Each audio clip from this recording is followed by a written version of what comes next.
Hey guys, welcome to Hollywood Hills once again. We said we're going to mix things up as we came out of lockdown, and it's so cool to be able to come back to the studio every now and again and tell you what's been going on. And there's been so much going on over the last couple of weeks. My head is actually spinning. Since we came out of lockdown, I have been on, I think, 3 events.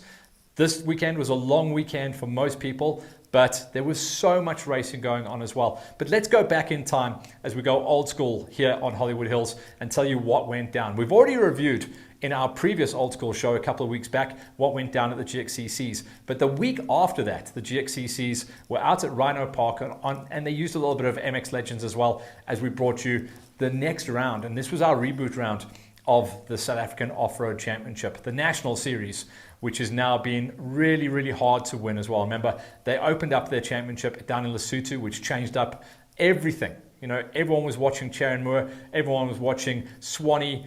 Cox was almost untouchable out there, but up at Rhino Park, and with the unknown factor of what went down in lockdown, everyone was trying to see who was going to come out with the cheese. Let's cut to the chase. It was Jared Coetzee. This was the Jazz Coetzee show. He absolutely hammered the nail. He put well over a minute into everyone onto the time trial and just ran out front. His closest rival on the day was Kenny Gilbert. Kenny was obviously running second place, but first of the OR1 Big Bangers. Charon was good in the early stages, but looked like he did fade backwards towards the later laps, but still managed to get second place and still holds onto the championship lead as we close in on the end of the season. But the show was all about Jared. He absolutely creamed it. He took his first ever national overall win, and he took the OR2s. So now the OR2 championship starts to tighten up because it was the Swanee show up in Lesotho, and now it's going to be a bit of a tiebreaker. Remember, the scoring is slightly weird as well because they score for overalls. So it's not just going to be a tiebreaker for the OR1s and OR2s, but it's going to come down to the overall points. But it was the Jazz show. Then in the OR1 Big Bangers, Kenny got the job done. Closed in, actually, in the early laps. And then I don't think Kenny dropped back. I think it was Jared Coetzee actually finding some more form and more speed throughout the day. Kenny took a first. Charon took a second. And JC Nienober, nice to see him come back into form as well. He took a third place in the Big Bangers. Second place in the OR2s went to Swanepoel, and he beat out on Taki Bodjodges. And it seems like Taki is coming back into some really good form once again. So it's going to be nice to see him bang some big podiums towards the end of the season. The big event on the day, though, and not taking anything away from the other categories at all because they all rode like superstars, but the finish line at the finish of the OR3s was something I have never seen before, and it's going to be a few years till we see that again, where the win came down after almost 400 Ks of racing, came down to the last 100 meters and the last couple of turns, where Dav Cocker got one over on Cox. So Dav is definitely a rider on the up and up. Cox will be there for the championship. He's a long game player, but Cox absolutely, he wasn't happy about taking that beating at all. Cocker is absolutely charging, and he hammers his big first win in the OR3. So that's a nice ride for him. Peltzer did a good enough job to get a number 3 spot on the day, and I think it was Karen that got a number 4. But those two lads, Cox and Cocker, sorry if I keep tripping over those names, they're so similar, but they were absolutely nailing it. Perfect score on the season for Blau as well. He's just untouchable on the GXCCs and the National Offroads, and this time around he wasn't up in the mountains where Wayne Farmer was on his 300 smoker, but Peter Hall was here on the flatlands out at Bronkhorstspruit area, and Peter Hall in the Big 500 took the win in the Masters. Matty Wilson nailed it once again in the 125 high schools. Baby Bester nailed it in the 85s. So that's what went down on that weekend. But since then, there's been tons and tons and tons going on. Check this out. The other events that have been busy in the last month or month and a half, Lowveldts Enduro had 2 events where Double T, Travis Teasdale, went 2 for 2. Beating out the reigning champion, Borin Erasmus. So that's going to be him looking to try and nail that down. But, of course, that meant also that he, as well as a ton of South African riders, couldn't go out to Turkey and race the Sea to Sky event. That, this time around, went to Jarvis. Jarvis somehow gets better with age. He is like the ultimate bottle of red wine. And he was challenged as well. Not to say that not everyone was there. South Africa Didn't send Flanny, we couldn't send Kirky, we couldn't send Slayer, we couldn't send Blake. So there was a lot of guys that should have been hassling inside the top 5 and top 10 respectively, but this time around it was Wado. And Wade almost got it as well. He kept the pressure on the whole way through the event, but it was him taking a number 2 spot behind Jarvis and Billy Bolt getting a number 3 spot. That's what went down across the borders, and that's the first time we've been speaking about international events since we came out of lockdown. More on the local front though, and the big thing has been motocross. We don't often review motocross, but we just thought we'd tip the cap to it, seeing as this weekend was Thunder Valley and the doubleheader, and it looked like Goosen cleaned the plate there, going 1 for 1 on MX1 and MX2. So that's nice numbers for the Goose. We'll have to keep an eye and see what goes down with motocross, because it's been a bit of a crazy championship for them. They've changed a lot of their dates coming into the end of the season as well, but good job for Goose. And we did have a nice chat with Goose during lockdown as well. Good kid, like where he is. He's such a professional as well. He's one of the few dudes out there who is able to still hold down a full-time job and go racing and bring the numbers and bring the pain as well. So good job to the Goose.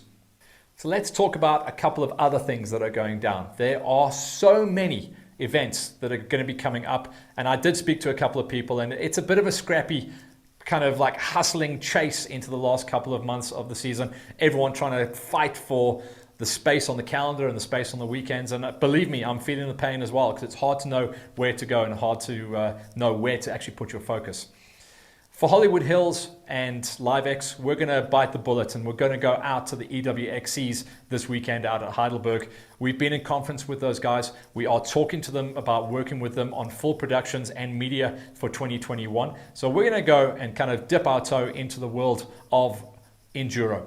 I've been part of that world as well for many, many years. In fact, I used to work for the previous management in EWXCs, but it's been a long time since I've been out there, and there's a lot of facets that we do want to work with, so it's going to be interesting to see what goes down. So watch out. We're going to put a small production together that's going to be hosted out here on Hollywood Hills, and that's going to be going out this weekend. Well, the production won't go out this weekend, but me and the lads will roll out there. We'll sweat out in the rocks, and hopefully we can catch up with some old pals out there as well. It's been a long time since I've been out with the rock hoppers, so quite excited about that one. Then I've been speaking to our good friends up at Farm Jam. Leon, he's been a little bit nervous to go back racing, wanted to make sure that he was going to be in a good place. And because of how the month of October is, with a lot of events tripping over themselves, he's now talking about going forward into November. So I'm going to be speaking to him a little bit later today, and hopefully we'll be able to feed that back in next week's show and tell you when Farm Jam is happening. But from what he's saying at the moment, and we did chat briefly over the weekend, it looks like it's going to be the early weeks of November where we go farm jamming once again, which should still be a sweet spot.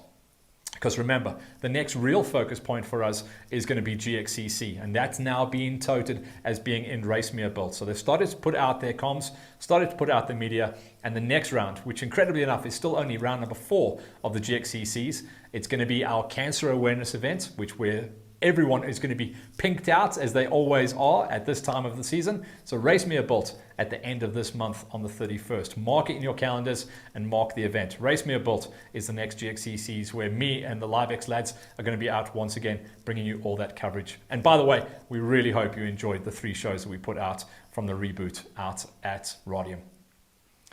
There were more events going on this week, and I know it's hard to keep up in this show because there's been so much going on, not just on this weekend, but across the last couple of weeks. This time around, it was an Africa Off-Road, Colini, and our good buddies up at 421 went out there. So Brian, Marty, Gideon, and a lot of their support riders went out to Colini, middle of nowhere in the northwest of Africa, and they went and showed what they could do. Looks like Brian got his win in the Masters and took a 4th overall in the quads. Marty got her win in the ladies, also placed a very high top 5 in the overall quads. And Gideon should have won, but he went out on his old wagon and unfortunately had some issues on the KTM. So he parked that, and then in the afternoon, this is something that we rarely talk about on Hollywood Hills here, but cars. But they kind of blur the line. It's the side-by-side buggies in the Can-Ams. Now Gideon has got 2 of these rock and rollers. You can see them all factoried up there. They are really, really cool. I've seen these things up close and personal. Marty's got hers. Gideon has got one. Marty had some issues out in the race and had to retire. But Gideon, who started something like 6 overall, went out and took an overall win. So well done to Gideon Jacobs for taking his big first ever overall out there. And cool, once again, to be talking about the 421 guys literally looking for races to go and dominate as they're out there. And then in the previous show, I have been talking about this. I'm going to be on comms throughout the next couple of weeks with Sharon Moore, but Roof is definitely 100%, 1000% happening. It's been moved out by a couple of weeks, so it now runs on the weekend of the 9th till the 12th of December, so one weekend after my birthday, which is cool, because in the old days I used to actually work Roof over my birthday weekend. In the recent years, it's been moved a couple of weeks earlier into November. Because of the unlock and the changing situation, it's now been moved out to that date, which is perfect. It should still tick all the boxes. We are going to be on comms with Sharon, and we're going to help him as we bring all that media to you. But Roof is definitely happening. It means we can officially draw a line under this funky year, but we'll end on a real big high with the Roof. Cannot wait to go out there and actually sign off 2020 with that big one in the mountains of Lesotho. For now, we're going to sign off with that. It's a big one. It's an old school one, but it's so awesome to talk about all these rock and roll events. Stay tuned, guys, because next week we're probably going to go back into a live on Hollywood situation. Haven't decided who we're going to chat to yet, but this weekend, wish us luck as we go out to Heidelberg with the EWXC crew. Laters.